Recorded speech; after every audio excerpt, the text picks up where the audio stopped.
for joining us today on Something to Think About with Pastor Mike, where the topics can range from current events, historical perspectives, practical Bible application, to whatever's on his mind today. People have stereotypes of what it means to be a Christian, and one thing's for sure, Pastor Mike loves breaking those stereotypes. Pastor Mike Hasseltine is the senior pastor of Maranatha Church with campuses in Forest Lake and Chisago, Minnesota. With over 40 years of practical pastoral ministry, Pastor Mike challenges us to be real people, loving a real God, right in the midst of all our real lives. Now, here's Pastor Mike. Hey, good morning, everybody. Thanks for joining us again on Something to Think About. Good morning. Good morning. What's really funny is you ask me often, so what's on your mind today? And I go, nothing. And that's a little frightening. Well, it's like, man, you need to bring more to the table. Yeah, I'm bringing a full plate. There you go. Nothing. It's like, whatever. And women sometimes can't understand. They'll ask your husband, hey, what are you thinking about? And he'll say, nothing. And she's like, well, how can you think about nothing? I have 40 tabs open. And going all at one time. Yeah, it's really crazy. How are you doing this morning? I'm doing great. You're doing good? What's on your mind?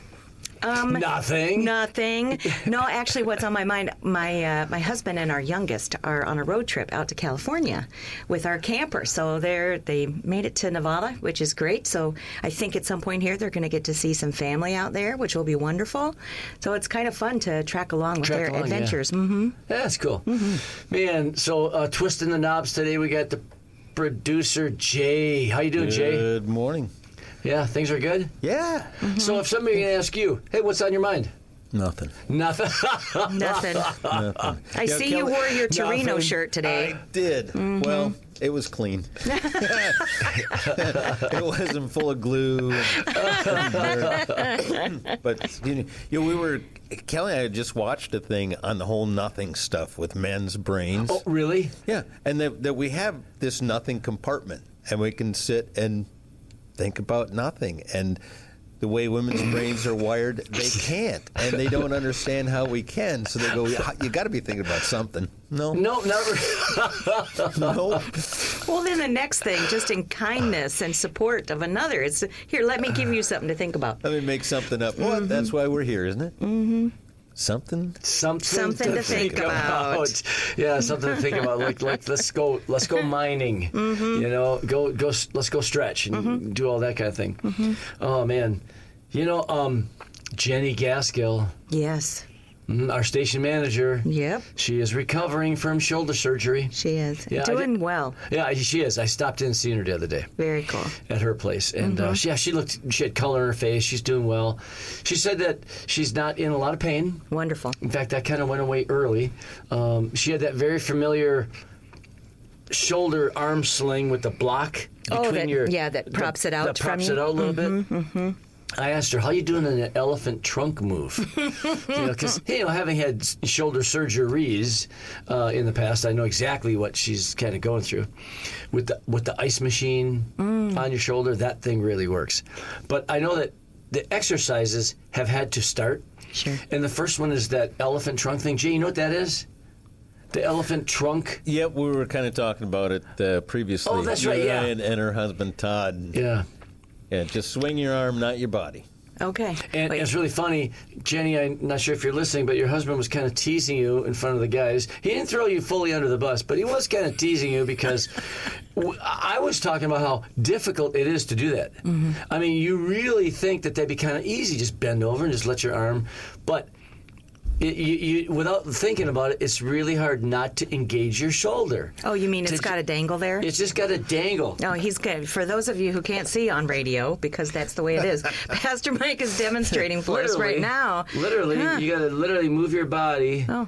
And then if you're not thinking about it, I have stopped, but it's hard to not engage your shoulder to move your arm.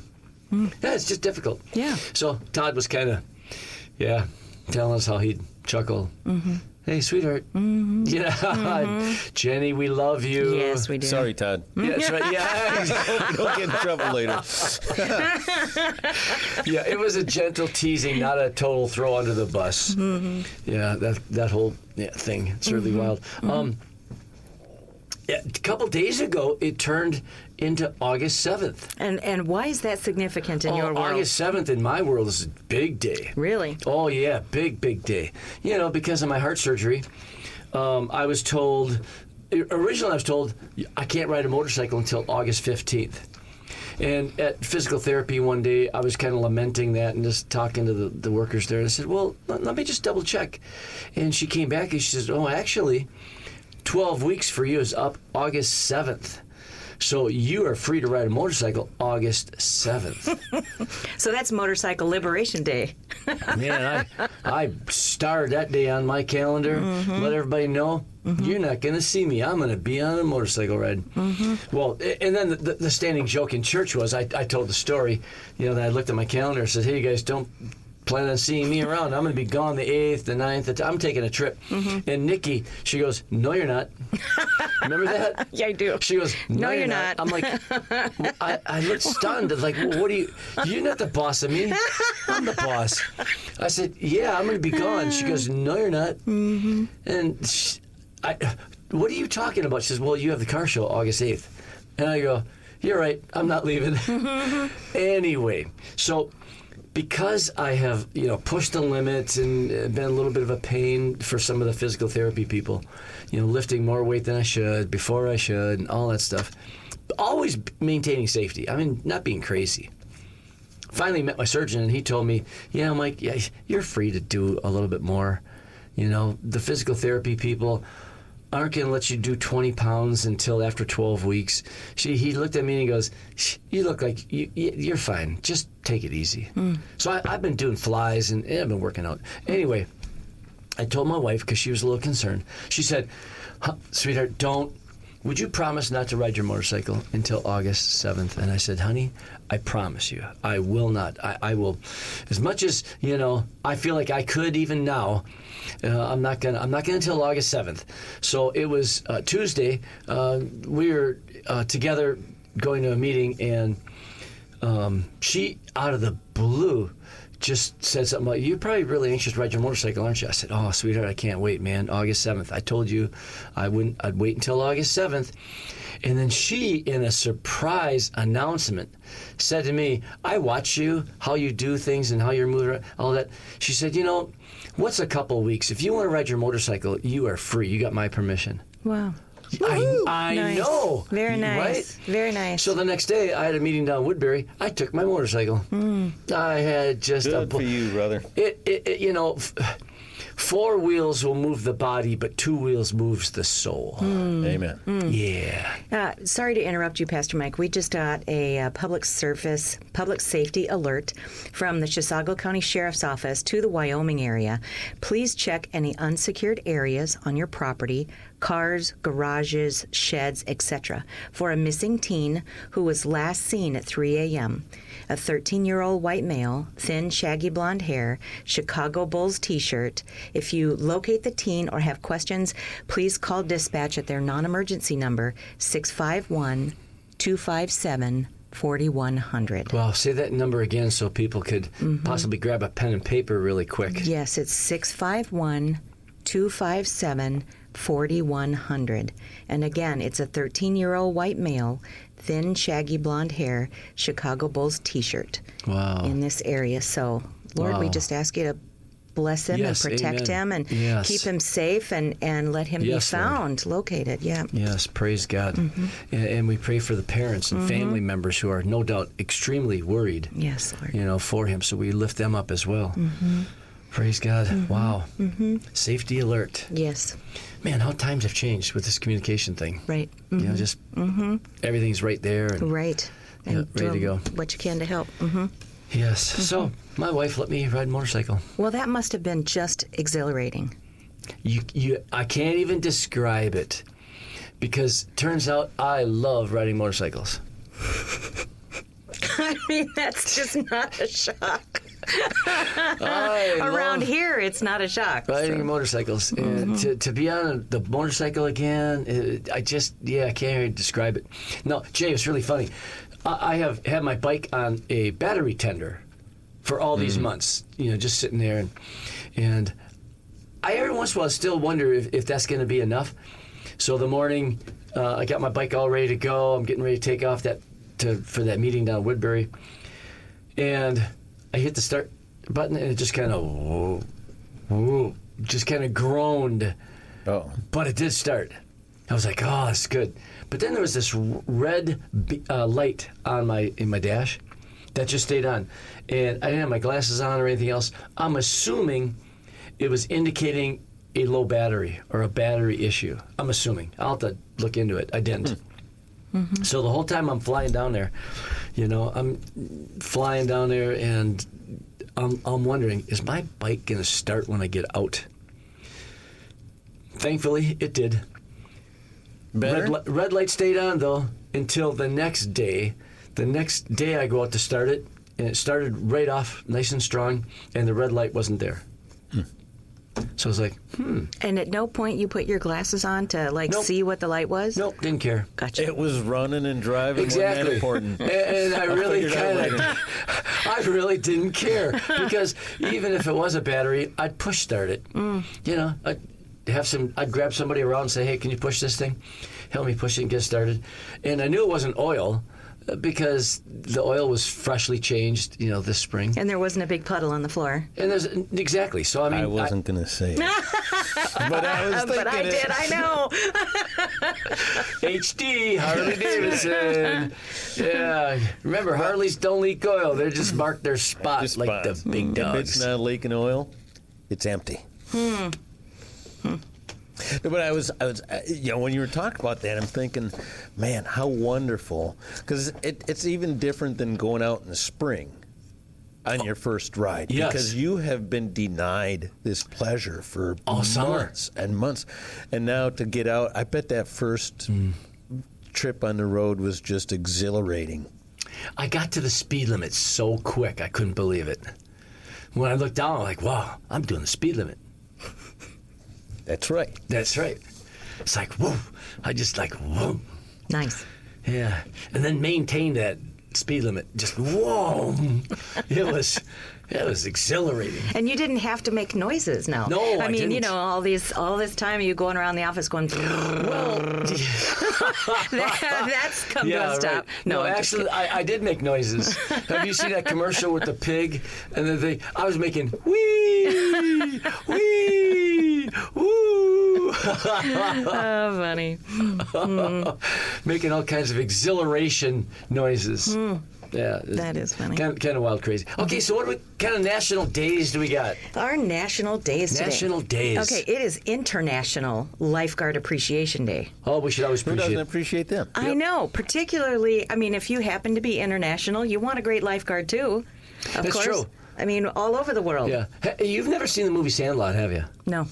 You are missing a great show. I hear that over and over again. For some reason, I am just not drawn that direction. But, And unfortunately, if you do watch it, you're going to be disappointed.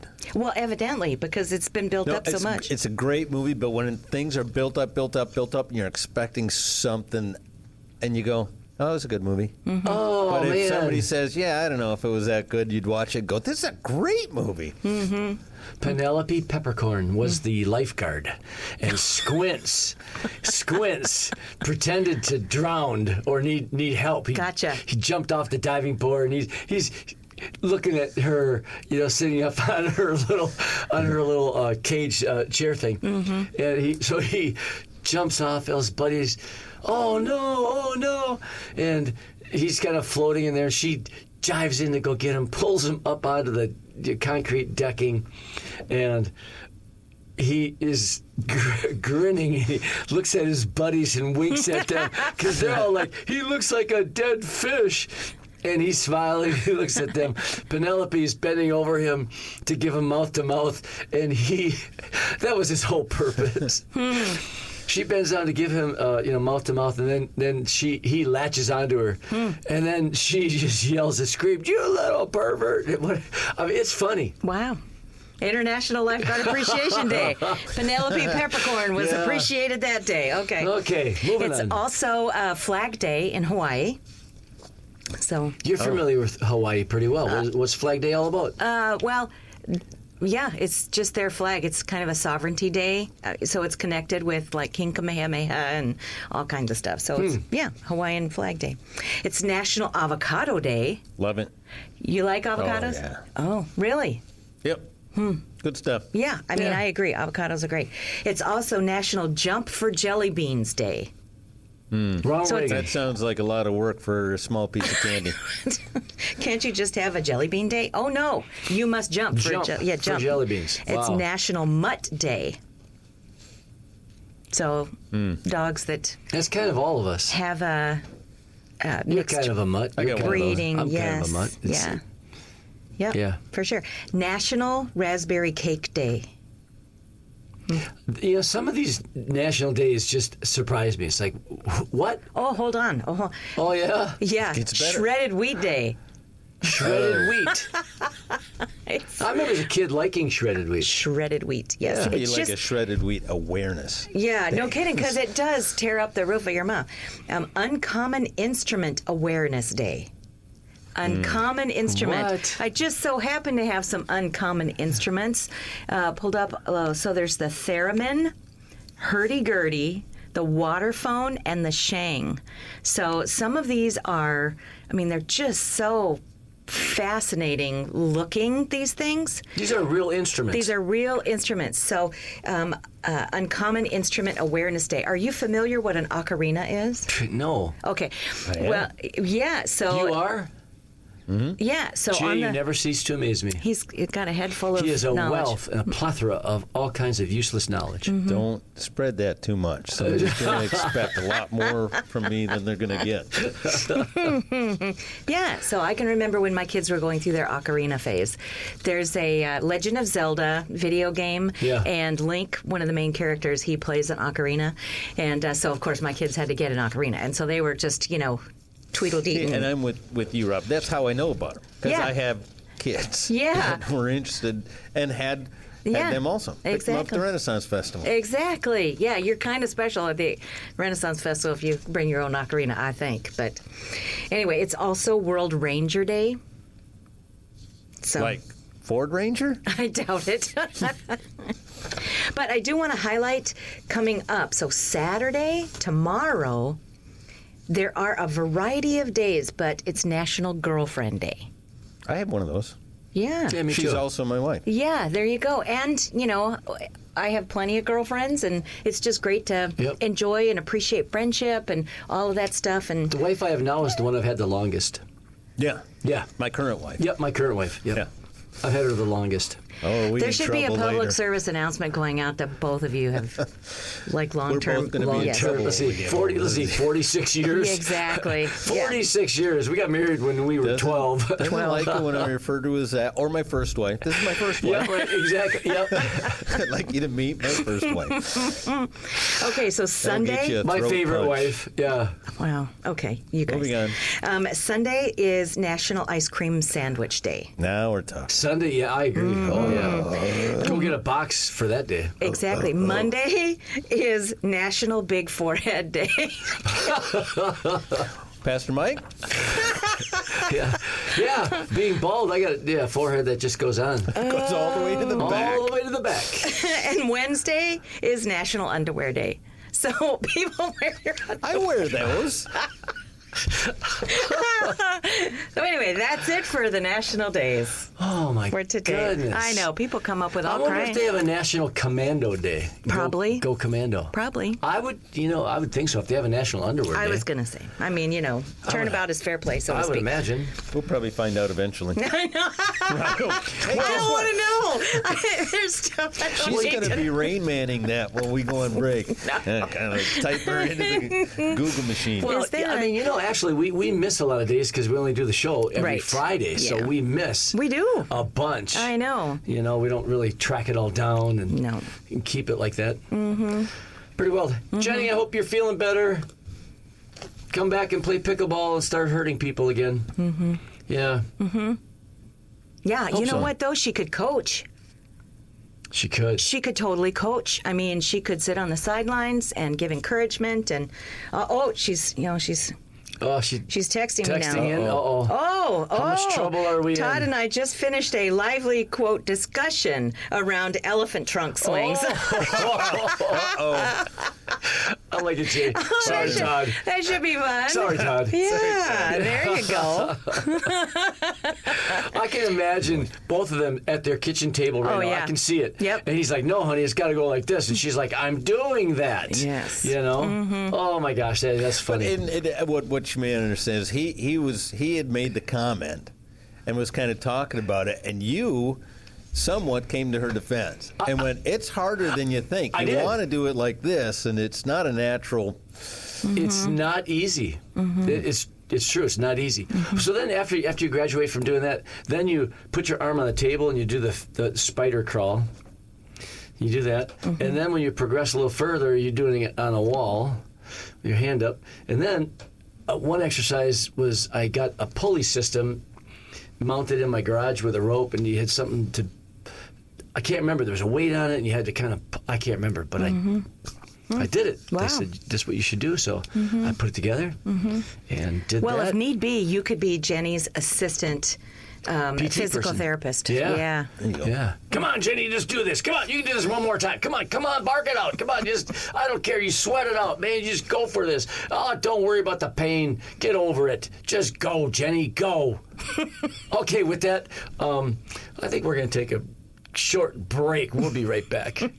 You're listening to Something to Think About with me, Pastor Mike, a production of WAJC, Your Life Radio on 88.1 and 91.7 FM. We'd love to hear from you. If you have questions or comments about today's show, email us at wajc@yourliferadio.com. If you're ever in the Forest Lake area, I'd love to personally invite you to join us for a Sunday morning service at 9:30 a.m. or Wednesday evenings at 6:30 p.m. There's something for everyone. Something to Think About with Pastor Mike is a production of WAJC Your Life Radio, which is owned and operated by Maranatha Assembly of God in Forest Lake, Minnesota.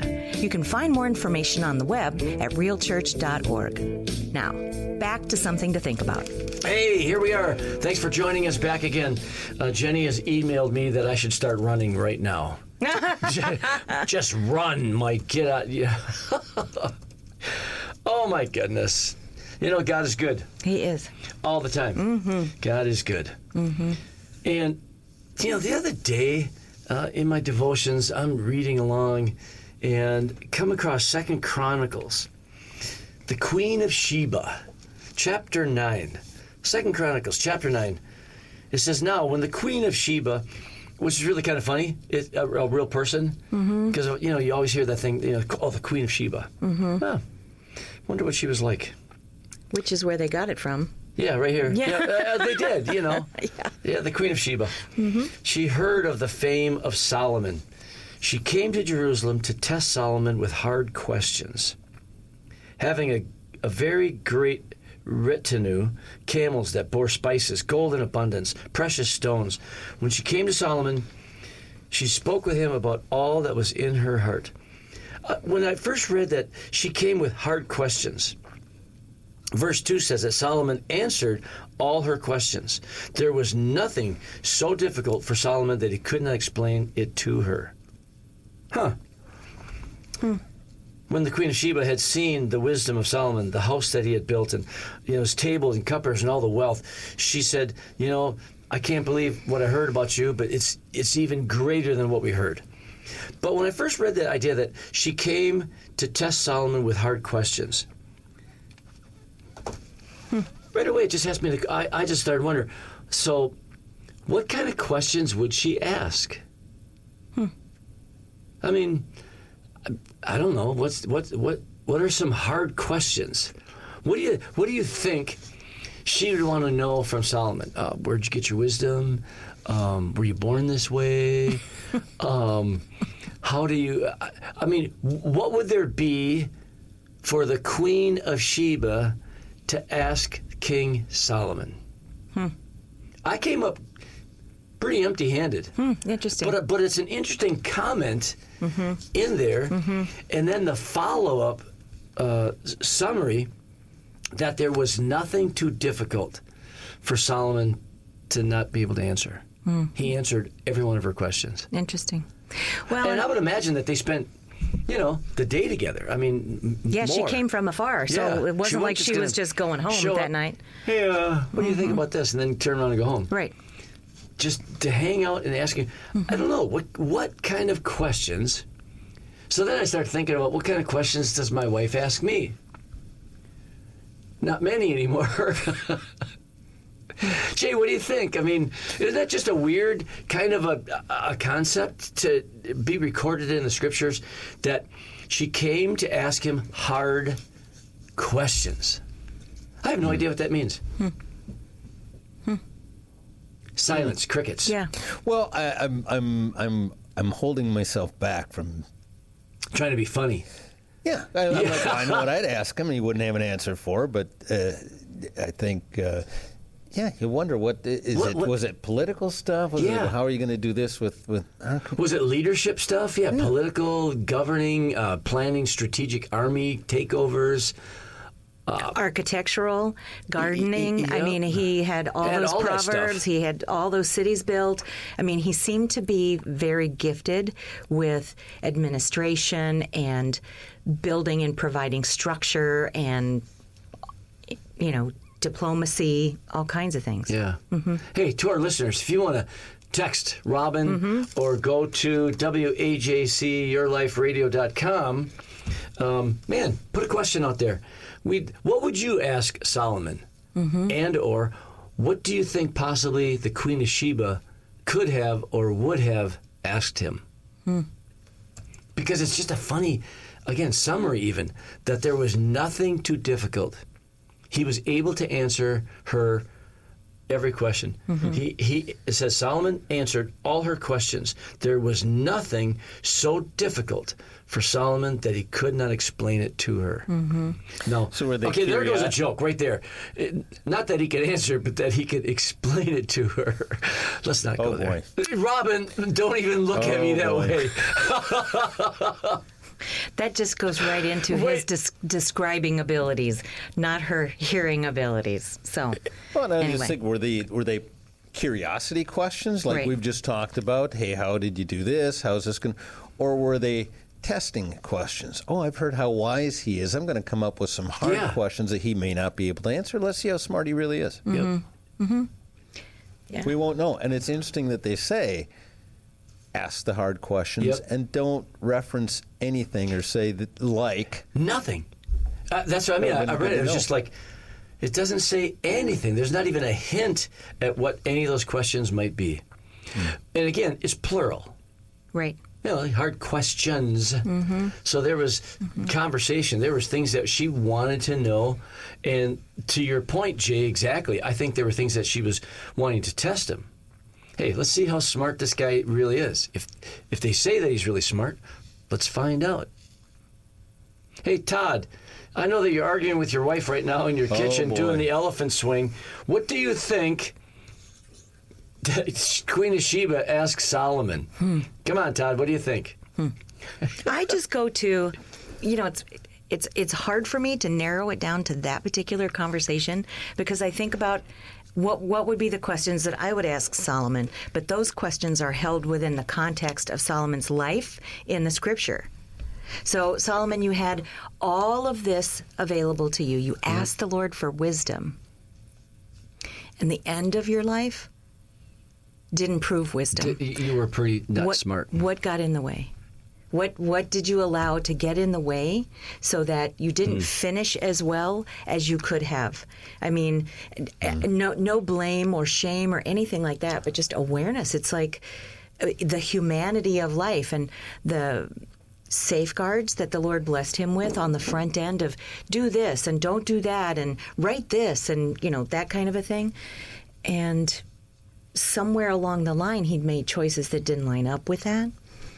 So it's like, I appreciate that there was wisdom there, but wisdom is different than putting it into practice in our life. I think that's the hard part. We can know the right thing. We know the right thing. We can know the right thing, but doing the right thing is hard. I jokingly tell my friends, and in fact, I've said it on Sunday mornings to guys, men, how many times have you said to yourself or somebody else, like, I knew this really was going to be stupid, but But I did it anyway. I knew this. I shouldn't have done this, and I did it anyway. Yeah, we all do that. I shouldn't have done this, but yeah, I did. Yeah. Yeah. So what did she want to know? And how much did she know about him beforehand? Right. Right, because she There was was coming quite a bit. she was coming based on reputation. Yep. Yeah. Right, I have heard. I have heard. I have heard. I So- want to know. So, Yeah, I mean, I think sometimes we look back and we see these people as very primitive. Oh no, there was highly structured society. There was trade routes, ships traveling, Right. commerce happening, and no doubt there wasn't the Jerusalem, first press paper out, but there was news that traveled. People kept abreast of what's going on. Which just now, I just thought of another question. What's that? I wonder what he thought of Queen of Sheba. Because it would have been reciprocated. He Right. would have known about, down in Egypt, the Queen of Sheba. Wonder Yeah. what he... yeah, it does make you wonder what the world leaders of the time understood of each other. Because I would think verifying facts at that point would be harder to do because you had less Access oral to it. cultures. I mean, you had to rely on the accounts that were relayed to you, and that might not be accurate, but Yeah, and it would have been, weeks right. between Yeah. reports or things that you have heard. Right. Events that have happened. Yeah. Yeah. Yeah, or there was written, they did have that stuff back then. But yeah. So if you could ask Solomon a hard question, what would that be? She came with hard questions. If I could, I think I would have wanted to know, what was your relationship with your dad like? Yeah. Yeah. He was a man of war. He was gone all the time. He was busy. I don't imagine that, he was around a lot for him. Like we see the family unit today. And he had, other kids from, several wives. Sure. So what was it like to grow up in the palace? Solomon, what was it like? Going down that round, what do you miss most about your dad? What do you appreciate about your dad the most? Yeah. Talk about tough shoes to fill. Coming right after David, A man after God's own heart. a man after God's own heart in this relationship, and thankfully for Solomon, as he sought the Lord in the beginning, and the Lord moved mightily with him, I wonder how that personal interaction with the Lord helped guide him through life and be a steadiness for him. Again, now that we're thinking about it, it's like, it'd be interesting to ask him, hey, Solomon, what do you think about the Spirit of God? Do you sense the Spirit of God come on you, tell you things, or has he just gifted you and put in you a spirit of wisdom that you just understood things? Like that test where the two prostitutes, they each have a child, and one dies, and he says, well, I got an answer. I'm going to chop that child right in half. And the one lady who objected the most said, no, let him live. She said, oh, that's the mother. That's pretty smart. Yeah, very smart. So did he just kind of think that way? Was he just smart? Or did he have like the Spirit of God anointing wisdom on him? Maybe both. Maybe both. What would you ask him? What would I ask Solomon? Yeah, you said earlier about the totality of his life. We could ask all kinds of questions. Why'd you do this here and that? But if you could ask Solomon anything, what would it be?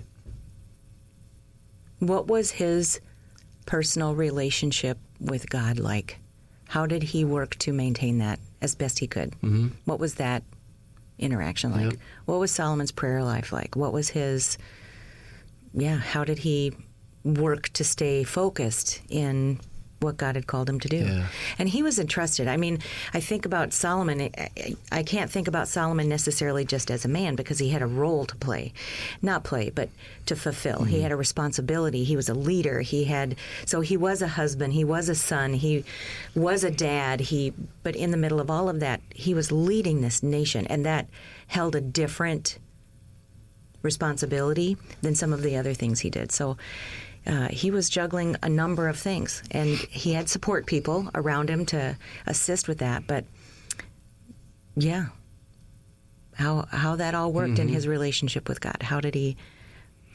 Being, an Israelite, a Jew, having a very monotheistic God relationship, unlike the Queen of Sheba from Egypt, where they had, many gods, a God structure. I wonder if some of the questions would have been along those lines. Hey, Solomon, tell me about your God. Yeah. And Solomon could explain a little bit the history, of where they've been, what they've done, how God has led them, delivered them, back in the whole story of Moses, out of Egypt. Queen, we used to be with you, kind of like American England. I think that would have been a very curious line of questioning. So tell me about your God, And she would have went away going, something to think about. Yeah. Well, and as I understand it, people just took it for granted that the gods were tied to location. So here would be Solomon saying, my God is not tied to location. He is bigger than everything. Yeah. That had to have been mind-blowing. Well, wait a second. We just need to honor the one whose territory we're coming into so that they don't, incinerate us. No, he's everywhere.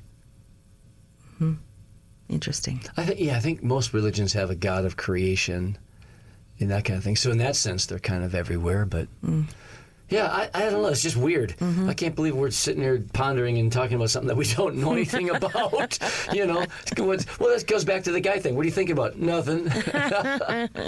But that has just startled me a little bit, kind of get me going, that she came with hard questions. And then in verse 2 it says Solomon answered all her questions. There was nothing so difficult for Solomon that he could not explain it to her. For me, these are signs of intelligence. She didn't come with easy questions. She didn't come with soft questions. So for me, I can assume in a, maybe redeemed imagination, she was an intelligent woman who wanted to know more. Why is it like this? What does that mean? How does that work? What's with that? Yeah. So who knows? Well, I do know that world leaders know a whole lot more than all of us. We sit and watch the news or read something, we go, and we make all of our speculations, and how come they're not doing this? Well, they know a whole lot more. They have more information. I'm not saying they're necessarily smarter. This idea of being stupid is one thing, but being ignorant is another. I mean, we all have areas of ignorance. Right. And it doesn't mean we're stupid. It just means we don't know. We're without knowledge. And people who are world leaders, they are aware of and dealing with stuff every day that you and I can't even comprehend. It's like a dashboard. We try to sit back and try to judge all of their decisions and what they're doing. We don't have a clue. So I think as a world leader, she would have been interested in a whole lot more of strategy kind of stuff. Hey, how do you keep your kingdom safe and protected? How do you keep negotiations open with other countries? Well, and I think how unusual. I mean, it's not like there's a bunch of women leaders at that point. That's very unusual. Yep. I mean, even in, Israel's history, there are some queen mothers who took over and, different things like that. But it was just mainly a man job. And so here, kind of out of the blue, okay, Queen lady, Sheba. how'd you get this job? Yeah. My dad gave it to me. My dad gave it to me. Right.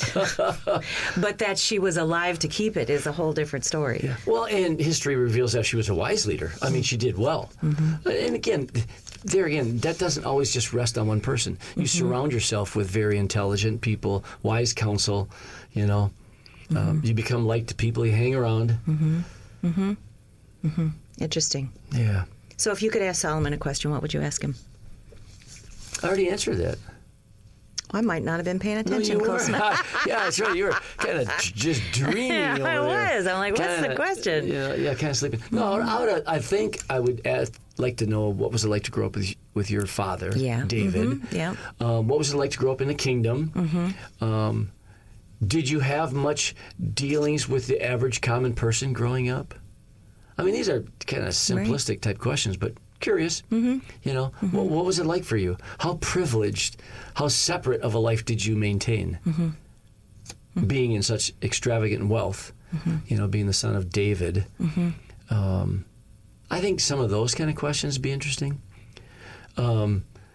Arranged marriages were a big deal. Political alliances. Yeah, exactly. Who was your favorite? No, I'm just kidding. I mean, were there any that you genuinely were attracted to, loved, or were they all just pretty much arranged? And I mean, I think I mean, he was kind of busy. Those practical.